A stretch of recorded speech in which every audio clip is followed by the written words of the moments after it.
Huis clos pour cette nouvelle session avec Crab, à l'honneur d'être reçu au Nomad Life. Et qui de mieux que Jason Roddy, son fondateur, pour en discuter avec nous. Jason, bonjour. Bonjour. Merci d'être avec nous. Merci à vous d'être ici. On est dans un très beau lieu, on sent la créativité qui en émane. Justement, est-ce que tu peux nous parler de Nomad Life, qui est une entité qui est très plurielle, qui est résolument tournée vers la créativité? Est-ce que tu peux nous en parler? Quelle est l'origine? Quelles sont ses activités? Certainement. Nomad, au départ, pour moi, c'est un terrain de jeu. Tu sais, quand j'ai acheté le bâtiment, c'était vraiment dans le but d'en faire un studio de production où je pourrais pas me donner d'excuses pour ne pas faire un projet. Mm-hmm. Tu sais, c'était vraiment dans cette idée de liberté. Puis depuis, ça a pris, comme tu dis bien, toutes sortes de formes. À chaque projet qui vient, on prend cette approche plus théâtrale à un studio de production qu'une boîte noire ou une boîte blanche comme on retrouve dans un studio traditionnel, quoi. Donc justement, les motivations qui t'ont amené à se créer cet espace, c'était vraiment d'offrir une sorte d'espace où tout le monde pouvait venir et s'exprimer d'une certaine manière. Ouais. Et comment ça a évolué à travers le temps? Est-ce qu'il y a eu des surprises, des choses que tu n'avais pas anticipées depuis la création? Il y a toujours des surprises, c'est certain, mais quelque chose pour moi qui était quand même central au projet, c'est l'aspect coworking. Mm-hmm. C'est l'idée d'avoir un lieu justement qu'on peut s'approprier très facilement. Ça fait justement toute la force du lieu parce que, tu sais, au départ, j'avais appelé ça nomade parce que j'appelais un peu tout nomade. Ouais. Mais je me disais, comment est-ce qu'un bâtiment peut être nomade? Mm-hmm. Mais c'est vraiment l'intérieur des lieux. C'est le mouvement, il vient à l'intérieur du lieu. Ça bouge constamment. Mm-hmm. Tu sais, souvent, hier, quelqu'un disait pendant un tournage, je me sens comme dans la tête de Jason ici. Mais c'est pas vraiment le cas parce que chaque élément, chaque morceau a été amené ici. D'accord. C'est pas des choses qui ont été planifiées comme une sorte de décor dessiné d'avance. Donc, morceau par morceau, chaque lettre, les fenêtres, ainsi de suite. C'est toutes des choses qui sont arrivées ici au bon moment, un peu par hasard, puis qui ont resté, quoi. Donc, c'est vraiment d'une façon organique que c'est devenu ce que c'est. En même temps, tu sais, dans la dernière année, avec la pandémie, Nomad a vraiment pris la forme qui était entendue dès le départ. Tu sais, je voyais toujours ça comme un lieu de tournage, un lieu de diffusion aussi, de diffusion vidéo particulièrement. Puis il y a de ça un an, on a lancé Nomad Slow TV, qui est une chaîne télé où il y a c'est du contenu méditatif, de la vidéo ambiante. Tout le côté diffusion, production, c'est vraiment marié dans la dernière année. Puis la demande aussi pour, tu sais, comme on sait, avec les salles de spectacle, puis tout ça, tu sais, on peut pas se rencontrer comme on le faisait il y a pas si longtemps. Donc, ça a pris forme parce que nous, on est spécialisé en live streaming depuis 2015 déjà. D'accord. Donc, on n'a jamais été plus occupé que dans l'année dernière à cause de ça, ouais. Donc, c'est un véritable espace de co-création et qui s'est co-construit en fait à travers les années, on peut dire ça comme ça? Ouais. Exactement. Puis je reste ouvert à ce niveau-là, à ce que ça continue à évoluer dans le sens que ça veut évoluer. Tu sais, quand on démarre, par exemple, une compagnie, puis qu'on engage des gens, tu sais, qu'on a un groupe d'employés, une douzaine de personnes, éventuellement plus, tout ça, ça reste des gens qu'on a choisis, qui nous entourent. Mais de choisir de fonctionner en coworking. C'est-à-dire que moi, j'ai très peu d'employés, puis ultimement, je travaille à partir des gens qui choisissent d'être ici, qui choisissent d'être là. C'est pas moi qui les ai choisis. Puis ça fait une grande différence. C'est-à-dire que les gens sont investis d'une autre façon, mais en même temps, ça me garde les ressources dont j'ai besoin pour faire cette co-création. Et Huis clos, finalement, fait partie de cette co-création, puisqu'on a tourné la session avec Crab. Donc Crab, qui est un duo de punk alternatif montréalais. Et on se demandait quelle place, finalement, a Nomad dans la vie culturelle et artistique à Montréal. Ouais. C'est difficile pour moi de répondre. Je crois que de l'extérieur, c'est plus facile à dire parce que moi, je suis dans ma bulle, disons, ma bulle nomade, là. J'ai fondé le lieu ici parce que c'est dans le Myland spécifiquement. Le Myland, peut-être que c'est en train de changer tranquillement, mais le Myland, quand ça fait une dizaine d'années là, déjà qu'on est là, je j'avais entendu parler que c'était le lieu où il y avait le plus d'artistes en Amérique du Nord, tu sais, per capita, disons. Je sais pas si c'est vrai ou non, mais c'est vraiment pour servir cette communauté-là que j'ai fondé le lieu ici. Mais aussi, on tient une sorte de flambeau de la créativité à Montréal. Puis là, que ça change, que ça se transforme, dans les dernières années seulement, il y a beaucoup de gentrification, qu'on dit en français. Puis moi, je sens que c'est comme si j'ai une sorte de responsabilité de tenir ce flambeau, parce que je mentirais pas, ça n'a pas été facile avec la ville de Montréal, tout ça de prendre place et de garder sa place en termes de créateur. De créateur, ouais. Et justement, on parle de Montréal, de culture. Est-ce qu'on peut dire qu'il y a une identité montréalaise de la culture? Est-ce que tu arriverais à la définir d'une certaine manière?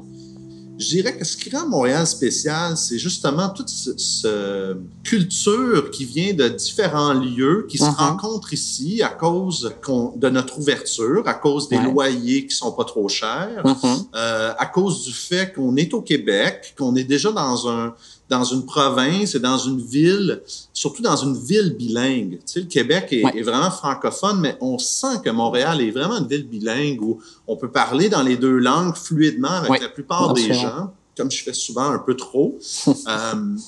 Puis ça, c'est une grande force. On retrouve ça très peu de lieux dans le monde. Puis ça fait que cette ouverture-là invite les gens d'un peu partout dans le monde, comme on a des gens ici, par exemple, de Beyrouth, récemment, dans la dernière année, qui sont venus puis qui se sont installés à Nomade. Puis je leur demande pourquoi Montréal, tu sais, pourquoi vous êtes venus ici? Puis c'est le genre de réponse qu'on me donne, c'est que c'est un carrefour des cultures, Montréal. Puis là, ça crée en soi une culture qui est unique, tu sais, qui est à part de toutes ces autres cultures-là, mais qui est vraiment la culture qu'on pourrait appeler montréalaise. Bon, c'est pas seulement notre multiculturalisme qui en fait ce que c'est. Il y a aussi, on peut dire, les hivers qui font que nos étés sont autant électriques. Intenses, c'est ça. Puis que je me rappelle aussi, tu sais, au début, quand je suis arrivé à Montréal, j'étais au début de ma vingtaine, je me sentais que j'étais dans une ville où tout était possible. Puis j'habitais à New York avant ça, puis en Californie avant New York. Puis j'avais pas ressenti ce même sens des possibilités. Tu sais que si ici je veux faire quelque chose, c'est facile pour moi d'être, on dit en anglais, a big fish in a small pond. Tu sais, de faire sa marque à Montréal. Tu sais, tandis que si tu veux faire ta marque à New York, il faut faire plus que se lever de bonne heure, tu sais. Il faut vraiment, je sais pas ce que ça prend, mais ici, c'est ça, c'est plus facile, aisé, dans un sens, de faire sa marque, de s'exprimer. Puis je me pose la question, si c'est pas ça, justement, qui est en train de changer, pas le fait qu'on est moins capable de faire sa marque, parce que ça reste une sorte de village, Montréal. Mais je me demande si, justement, c'est devenu plus compliqué de faire des choses, tu sais, de faire des événements, de faire de l'art dans les rues, par exemple. Tu sais, il y a comme quelque chose que j'ai l'impression, c'est peut-être juste moi qui vieillis, mais qu'on est peut-être en train de perdre à Montréal. Donc, j'espère que c'est pas le cas, mais c'est ça le changement que je suis en train de sentir, auquel je résiste. Je vois. On espère que non. Enfin, on espère que ce changement va pas vraiment se matérialiser, mais au final, est-ce qu'on pourrait dire que c'est une ville qui accueille des nomades, Montréal. On pourrait dire ça comme ça. Tu parlais du Myland. On sait qu'actuellement, on parlait de gentrification, on parlait de changement dans l'identité, dans la façon de faire les choses. Qu'est-ce que ça t'inspire, justement, cette gentrification agressive, ce changement d'identité? Et comment, finalement, à travers le nomade, toi, tu peux avoir un rôle là-dedans? Quand moi, je suis venu ici sur Van Horn, il y avait toute une historique qui était déjà installée. Je parle pas de ce qui se passait sur Bernard, mais l'autre côté de la rue, par exemple, il y a un studio où Godspeed You Black Emperor a enregistré, là, justement, plus que 20 ans. Puis eux sont encore là, les mêmes gens qui ont fait cet album-là, ils enregistrent encore dans ces mêmes studios. Ici, à côté, la même chose. Il y a des sortes de studios très underground, de musique, d'art, ainsi de suite. Il y a toutes sortes d'artistes qui sont passés par ici, mais vraiment d'une façon très underground. Tu sais que si tu sais pas ce qui se passe derrière les murs, tu t'imagines qu'il n'y a rien qui se passe. D'accord. Mais c'est complètement faux. Puis moi, je le savais pas. Quand j'ai acheté le bâtiment, je pensais qu'il y avait rien dans le coin, dans un sens. Mais là, rapidement, j'ai compris qu'il y avait Glenn le mesurier, le sculpteur de métal, qui avait déjà tout installé le parc à côté, puis qui a son studio juste dans le bâtiment voisin au mien. Il y avait plein disons, de cœurs battants sur notre petite rue Van Horn, entre Parc et Saint-Laurent, qui était cachée. Puis nous, ce que je peux dire qu'on a fait, la façon qu'on s'est comme, disons, démarqué, c'est justement en faisant notre façade, en s'ouvrant au public, avec, tu sais, on a une belle façade qui a les couleurs de la télé. Donc, c'est comme si on regarde une grande télé, si on veut, quand on voit le building. Fait que les gens, quand ils rentrent ici, je me rappelle qu'il y avait une époque où ils étaient tellement surpris de voir qu'il y avait quelque chose ici. Les gens sont encore surpris des lieux chaque fois qu'on rentre pour la première fois. Je le vois dans chaque cas. Mais quand même, c'est pas comme avant parce que les gens ils s'attendent qu'il y ait quelque chose. Il doit bien avoir une vie quelconque derrière une telle façade. Aussi, on a un texte décrit sur le bâtiment. C'est vrai, tu sais, qui dit qui on est, ce qu'on fait, tu sais, qu'on fait du documentaire, qu'on essaye de capter ce qu'on appelle le nouveau monde, si on veut. Donc, c'est un peu tout... c'est très artistique comme approche, comme démarche. Mais voilà, je pense qu'on essaie on est comme, tu sais, on voit sur une route parfois des plantes qui réussissent à sortir de l'asphalte. Donc, c'est comme ça un peu que je nous vois nomades dans le Myland, puis spécifiquement sur Van Horn, comme si on est justement cette fleur qui sort de ce lieu industriel. Donc, rester une sorte d'exception dans le milieu local et puis toujours garder ce rôle de créativité ou en tout cas de favoriser la créativité au milieu local. Ouais, c'est ça. Mais c'est personnel. Tu sais, ça vient pas d'une mission de faire ça. Tu sais, je suis pas là en train de me dire comment est-ce que je peux, je sais pas, moi, me démarquer ou c'est vraiment à la base, c'est mon playground. C'est un lieu où je me dis, je peux faire n'importe quoi. Tu sais, si j'ai une idée pour un projet, j'ai pas besoin d'aller ailleurs pour le faire ou de me trouver une salle quelconque ou un studio quelconque pour tourner un truc, pour faire une pièce de théâtre, peu importe. J'ai pas toutes ces excuses ou ces barrières. Je comprends.